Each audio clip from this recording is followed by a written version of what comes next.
पाहताय महाराष्ट्रातील सर्वात जलद news network Maharashtra police news 24। Ambegaon तालुक्यात मध्यरात्री घरफोडी, 2 लाखांहून अधिक ऐवज लंपास। पुणे जिल्ह्यातील आंबेगाव तालुक्यातील चिंचोली चास येथे 4 अनोळखी चोरट्यांनी मध्यरात्री घरफोडी करत तब्बल 2,09,000 रुपयांचा ऐवज चोरी करून नेल्याची घटना घडली। या प्रकरणी घोडेगाव पोलीस स्टेशनमध्ये गुन्हा क्रमांक 101/2026 दाखल करण्यात आला असून भारतीय न्याय संहिता 2023 च्या कलम 331(4), 305(अ) आणि 332(क) अंतर्गत गुन्हा नोंद करण्यात आला आहे।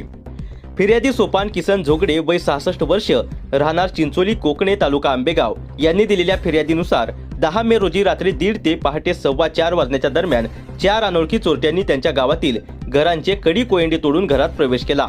या चोरीमध्ये शिवाजी तुकाराम झोगडे यांच्या घरातून 30,000 रुपये रोख रक्कम तसेच ज्ञानेश्वर झुंबर शेगर यांच्या घरातून अंदाजे 3.5 तोळ्यांचे सोन्याचे गंठण, सोन्याची पोत आणि 4,000 रुपये रोख रक्कम चोरीस गेली आहे। तसेच मनीष किसन बारवे यांच्या घरालाही चोरट्यांनी लक्ष्य केल्याची फिर्यादीत नमूद करण्यात आले आहे। या प्रकरणाचा पुढील तपास पोलीस उपनिरीक्षक पवार हे करत आहेत। महाराष्ट्र पोलीस न्यूज 24 साठी महाराष्ट्र प्रतिनिधी पंकज सरोदे।